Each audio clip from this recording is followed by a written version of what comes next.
আউযু বিল্লাহি মিনাশ শাইতানির রাজিম। বিসমিল্লাহির রহমানির রহিম। দর্শক, আসসালামু আলাইকুম। আমি আপনাদের সামনে একটি নবীর প্রেমের, আল্লাহর সাথে নবীর কথোপকথনের ভুল প্রচলিত একটি গল্প আপনাদের সামনে আমি পেশ করতে যাচ্ছি। আল্লাহ পাকের দুনিয়াতে যত নবী রাসূল প্রেরণ করেছেন, প্রত্যেকের মধ্যে অসংখ্য নবী রাসূলের কথা আল্লাহ পাক কোরআনে বর্ণনা করেছেন। এর মধ্যে মুসা আলাইহিস সালাম একজন বিখ্যাত নবী, যার ব্যাপারে কোরআন হাদিসে সবচেয়ে বেশি গল্প কাহিনী আমরা বিভিন্ন ইসলামিক স্কলার এবং বক্তাদের কাছ থেকে শুনতে পাই।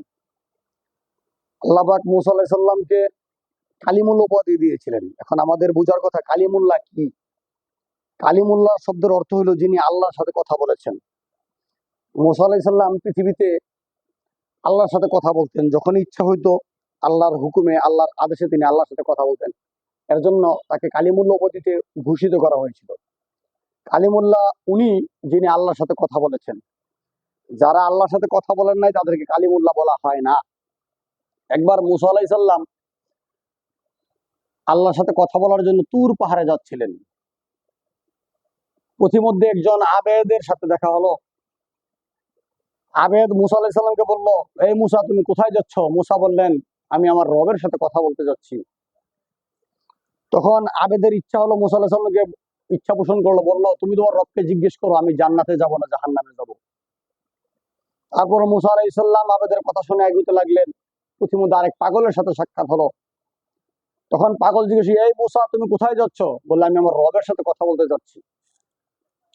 পাগল মুসাকে উদ্দেশ্য করে বললেন, মুসা, তুমি তোমার আল্লাহকে জিজ্ঞেস করো, আমি কি জান্নাতে যাব না জাহান্নামে যাব, আমার জন্য উনি কি নির্ধারণ করে রেখেছেন। মুসা আলাইহিস সালাম যখন তুর পাহাড়ে আল্লাহর সাথে কথা বলা শুরু করলেন, তখন আল্লাহকে বললেন, আল্লাহ, আবেদ জান্নাতে যাবে না জাহান্নামে যাবে। আল্লাহ বললেন, আবেদ জাহান্নামে যাবে। মুসা আলাইহিস সালামের তখন বুঝ আসলো না। আবার জিজ্ঞেস করলেন, পাগল জান্নাতে যাবে না জাহান্নামে যাবে। আল্লাহ পাক বললেন, ওই পাগল জান্নাতে যাবে। মুসার বিষয়টা বোধগম্য হলো না। তথাপি আল্লাহর সাথে কথা বলে যখন উনি বাড়ি ফিরছিলেন, তখন দেখলেন এক রাখাল তার ছাগল চড়াইতেছিলেন। এমন সময় এক ভাগ রাখালকে তাড়া করলো। রাখাল তার জীবন বাঁচানোর জন্য দৌড়তে দৌড়তে একটি বদ্রির ভিতরে ঢুকে গেল। বদ্রির ভিতরে ঢুকলো, আবার সে নল দিয়ে বের হয়ে চলে গেল। বাঘ বিষয়টি লক্ষ্য করে বাঘও বদ্রির ভিতরে ঢুকলো, কিন্তু সে আর নল দিয়ে বের হতে পারলো না। এভাবে রাখাল তার জীবনটাকে রক্ষা করলেন। যখন ফেরার পথে আবেদের সাথে দেখা দেখা হলো, তখন আবেদকে বললেন, আর যখন পাগলের সাথে দেখা হলো, তখন পাগলকে ঘটনা খুলে বললেন। যখন আবেদের সাথে দেখা হলো, আবেদকে বললেন, তুমি জাহান্নামে যাবে। আবেদ সেটা বিশ্বাস করলো না। আবেদ বলল, আমি আমল করি, আল্লাহর প্রতি আমার বিশ্বাস আছে, আমি জান্নাতে যাব। কিন্তু মুসা আলাইহিস সালামকে আল্লাহ জানিয়ে দিয়েছেন যে তুমি জান্নাতে যাবা না। পাগলকে যখন ঘটনাটি বললেন যে রাখাল এইভাবে তারা করতেছিল, বদ্রির ভিতরে ঢুকে গেল, পাগল নিঃশব্দে বিশ্বাস করলো। সাদ্দাক্তা আল্লাহ, আল্লাহ সত্য বলেছেন এবং আল্লাহ নবী মুসা সত্য বলেছেন। আল্লাহ যা করেন সবকিছু সম্ভব।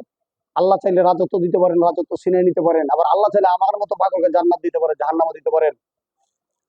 এই কথা শুনে মুসা আলাইহিস সালামের হুঁশ ফিরে আলো। সে বুঝতে পারলেন কেন পাগল জান্নাতে যাবে আর আবেদ কেন জাহান্নামে যাবে।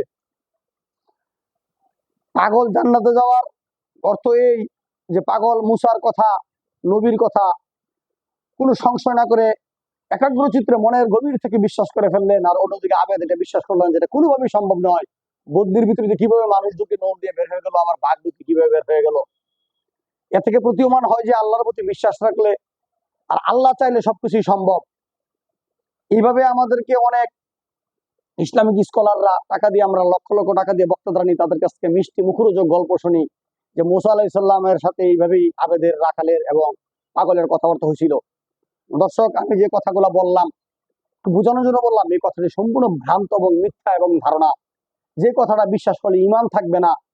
এইভাবেই আমাদের বিভিন্ন বইয়ে, ইসলামিক বইয়ে, যে বইগুলা বাজারে প্রচলিত, যে বইগুলোর মধ্যে কোনো ভিত্তি নাই, এইভাবে লিখে প্রচার করতেছেন। আপনাদের কাছে থাকবে আমার এইটুকুই চাওয়া এবং এইটুকুই পাওয়া যে আপনারা যে কথাগুলো শুনবেন যাচাই বাছাই করবেন। কোরআন হাদিসের সাথে সাংঘর্ষিক কোনো কথা আপনারা বিশ্বাস করবেন না। এরকম চটকদার বানোয়াট গল্প আপনারা বিশ্বাস করবেন না। সম্পূর্ণ কথাটি একটা বানোয়াট। অনেকের ওয়াজে এগুলো শুনতে পারেন। তাই আপনারা আপনাদের বিবেক বিবেচনা জ্ঞান দিয়ে ঘটনাগুলো যাচাই বাছাই করে চিন্তা করবেন। এখন অনেক সুযোগ আছে আমাদের হাতে, ইউটিউব গুগলে সার্চ করলে আমরা সত্য ঘটনা জানতে পারি। তাই দয়া করে আপনারা সত্য ঘটনা না জেনে কোনো ঘটনায় বিশ্বাস করে তার প্রতি ঈমান আনবেন না, তাতে ঈমান হারা হওয়ার সম্ভাবনা থাকে। আজকে আর নয়, আবার যদি কখনো সুযোগ হয় এরকমই কোনো গল্প, সত্য অথবা মিথ্যার অথবা বানোয়াট সমাজে প্রচলিত গল্প নিয়ে আপনাদের মাঝে হাজির হবো। আমিন। ওয়া আখিরু দাওয়ানা আনিল হামদুলিল্লাহি রাব্বিল আলামিন। আসসালামু আলাইকুম ওয়া রাহমাতুল্লাহ।